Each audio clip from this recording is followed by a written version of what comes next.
Listen there. The impasse for a 1,000 wage increase between mine workers and Sibanye still continues, so much so that it even reached the president as he was about to give a Workers' Day address in Rustenburg over the weekend. Workers used this opportunity to voice their dissatisfaction by disrupting the president's speech. The National Union of Mineworkers, NUM, whose members have been on strike for nearly 2 months, accused Sibanye of negotiating in bad faith. Its General Secretary, William Mabapa, disputes that Sibanye has ever engaged it in talks about profit sharing. I want to put it on record that I joined the Sibanye wage negotiations last year. During the time when we discussed, there was never a single day where Sibanye raised anything to do with profit share. To me, that is a blue lie. During these wage negotiations, there was nothing that Sibanye ever raised in terms of profit share, because they are saying these people are getting this money as a profit share that they raised with the union. And I wanted to say, as a chief negotiator of NUM, as a general secretary of NUM, Sibanye never approached NUM with anything to do with profit share. That is a blue lie. Mabapa says the union feels that its hands are tied by the conditions imposed by the mining company. Yes, our hands are tied. We are forced to accept the offer, but we think that Sibanye never displayed anything to demonstrate negotiating in good faith.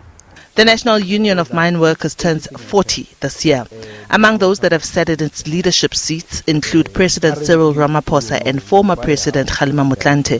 At its peak, the union boasted about 300,000 members, but it has since split members and currently represents around 150,000. It lost most of its members to rival union AMCU, and now it is eyeing representation in the metal sector in an effort to boost its weakening numbers. We are hopeful that because we have been extended a scope in the metal, that is an area that we need to put our focus on, create some recruitment strategies in that sector.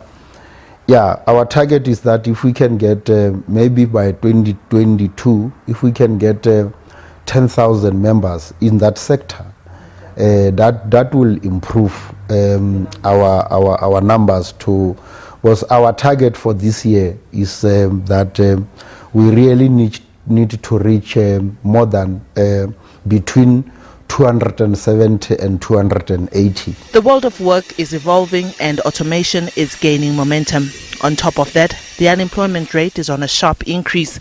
As more workers lose their jobs, union representation becomes unnecessary. We took this time to engage Mabapa on what the union is doing to develop its members when it is not negotiating for higher wages or picketing. NUM says it is upskilling its members through an artisan academy as well as a college where shop stewards are trained. We had this college where we are training shop stewards for basic things, basic conditions of employment, Labor Relations Act, but we don't train them only on that. We do have other courses that we prepare them, like the management courses, whereby we think others in the workspace, when they are working, they can then be promoted out of that. And that we are normally doing it with different universities like the Potchefstroom University, the Western Cape University, where we have got programs that we are jointly training shop steward in certain managerial faculties so that they can also get trained.